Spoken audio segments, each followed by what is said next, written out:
छोटा सा मकान था और दंपति की 3 संतानें हो गई। अब तीनों लड़के बड़े हो गए तो तीनों माँ पिता कहते हैं बेटा अपने घर में 3 ही कमरा है, अब तुम लोग बड़े हो गए हो, एक काम करो एक मकान किराए पे ले लो। तो बड़े वालों मोड़ा उस मकान में रह लेगा, माँ वो मकान भी छोटा दिख रहा है, 2 बेटा 2 किराए में ले लो। तो परिस्थिति बस, अगर आपने अपनी संतान को एक नया मकान दिला करके और वहां उसके जीवन यापन की व्यवस्था बनाई तो प्रेम जीवन भर बना रहता है। बेटा आ जाइयो, खाने थे खाने हैं, हम आ रहे हैं, क्यों कसाई है ही नहीं, सबके बीच में प्रेम है। लेकिन हमारी परिस्थिति नहीं थी तो एक आदमी इधर रहने लगा, एक आदमी इधर रहने लगा। लेकिन आपके घर के अंदर बंटवारा परिस्थिति बस नहीं होता, कसाय बस होता है।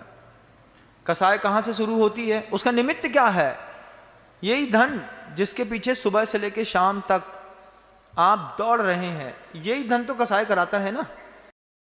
छोटे भैया की चलने लगे तो बड़े भैया की जेठानी को दिक्कत हो जाती है, तुम पोंगा बन के बैठे रहो, वो छोटे पूरा कब्जा कर ले है। घर के अंदर ऐसी बातें नहीं होती हैं। इसी का नाम देखिए यही संसार है। वो एक सीरियल आता था ना, संसार सीरियल आता था।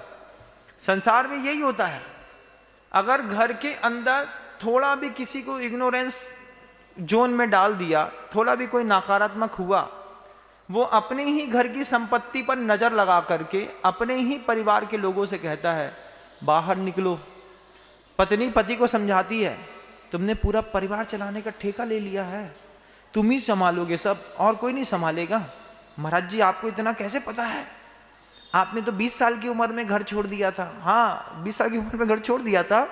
उसके बाद मैंने अकृत पुण्य की कथा पढ़ी थी, अकृत पुण्य की कथा पढ़ी थी। उस कथा में अकृत पुण्य के 7 भाई थे। वे 7 के 7 भाई, जब धन्य कुमार के 7 भाई को पढ़िएगा, वे सारे के सारे 7 भाई मेहनत करते थे और धन्य कुमार बैठे बैठे खाते थे। तो बड़ी की घरवाली बड़े लड़के से कहती थी तुम ही पूरा परिवार संभालोगे, वो देखो तुम्हारे हमारे सास ससुर, तुम्हारे माता पिता धन्य कुमार को हाथ से खिलाते हैं। अब इसी से विवाद हुआ। उसी अकृत पुण्य की कथा से पता चला कि घर में इस तरीके का विवाद भी हुआ करता है।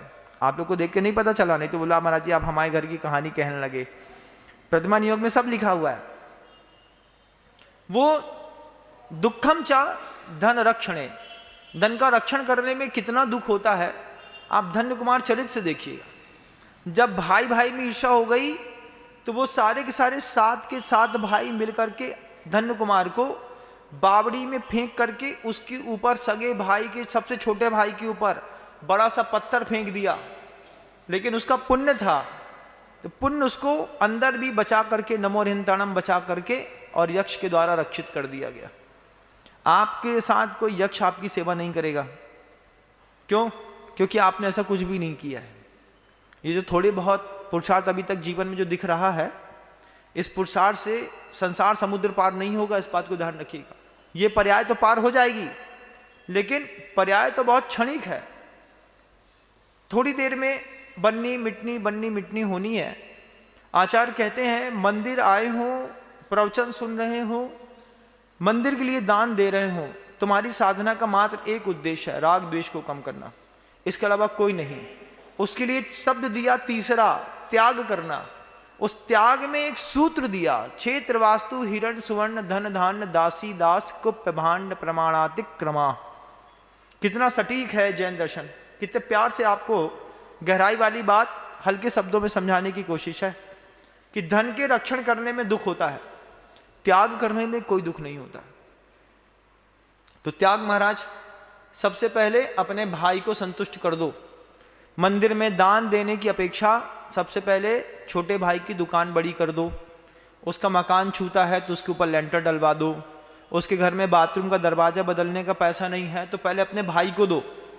भाई संतुष्ट हो जाए, उसके बाद भी बचे तो उसके बाद मंदिर में दान करो। अरे भाई के पास, भाई को तो हम 1 रुपया ना देंगे महाराज, चाहे कुछ हो जाए। हमने ऐसा देखा, लोगों को देखा, छोटा भाई 2 नंबर का भाई ठेला चलाता है, बड़ा जो भाई है वो BMW में घूमता है। हमने कहा तुम्हारा भैया सगा ठेला चलाता है, तुम BMW में घूमते हैं। महाराज श्री आप उनकी बात मत करिए, एक बात में समझा दिया, भाई की बात नहीं करिएगा। क्यों? उससे इतनी कसाय है, मुझको इतनी कसाय है, मैं उसको कुछ नहीं दूंगा। और आप जो बोले, आपके लिए जो बोले, उसी ने हमारी 51 लाख रुपए की कलश की बोली ली। BMW चलाने वाले ने 51 लाख की कलश की बोली ली और उसने चतुर्मास के बीच में पूरा पैसा दे दिया। और उसके भाई से, छोटे से भाई से बोला कि तुम्हारे भैया ने 51 लाख की बोली दी। बोले महाराज जी उनका पैसा आप ही खा सकते हैं, हमारी किस्मत में हमारे भाई का पैसा नहीं है। लेकिन आगम कहता है सबसे पहले भाई को दो, भाई को, परिवार के लोगों को संतुष्ट कर दो, उसके बाद धन बचेगा तो फिर वो मुनिराज देवशास्त्र गुरु की सेवा में समर्पित करो। ये त्याग की परिभाषाएं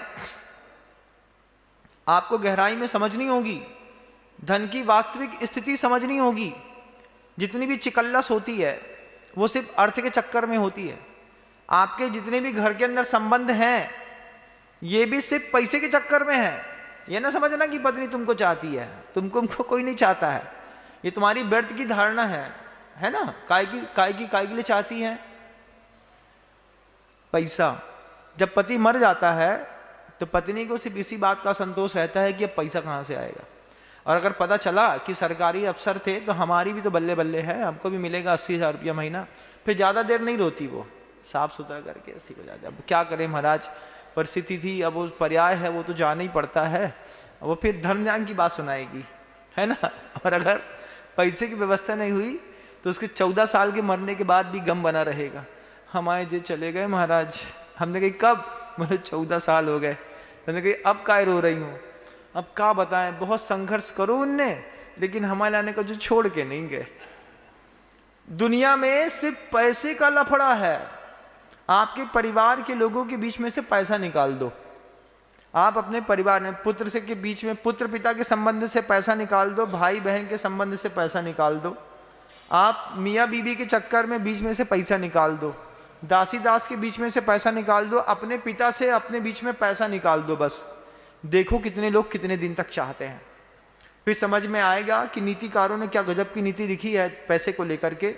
आए दुखम वय दुखम दुखम चा धन रक्षणे धिकर्तम तद धना, आचार्यों ने चौथे चरण में कहा ऐसे धन को धिक्कार है। लेकिन महाराज उसी धन के माध्यम से तो बड़ी बड़ी प्रभावना होती है उसी धन के माध्यम से, ये बात तय है। जैन शासन की सुरक्षा भी उसी धन के माध्यम से हो रही है। लेकिन त्याग कितना किया जा रहा है। आप जो दान दे रहे हैं, आप उस दान से संतुष्ट हैं? आप पूरी दुनिया भर के लोग से कहता हूं मैं, कि एक व्यक्ति विशेष से नहीं कहता, पूरी दुनिया के लिए लोगों के लिए बात है।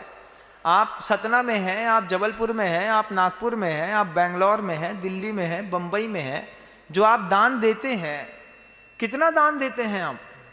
ऐसा दान देते हैं जिस दान से आपकी लाइफस्टाइल में कोई फर्क नहीं पड़ता। जय दोस्तों, अगर आपको मेरी वीडियो अच्छी लगती है तो प्लीज़ मेरे चैनल को लाइक, शेयर, सब्सक्राइब करिए और इसी तरह से अपना प्यार देते रहिए। धन्यवाद।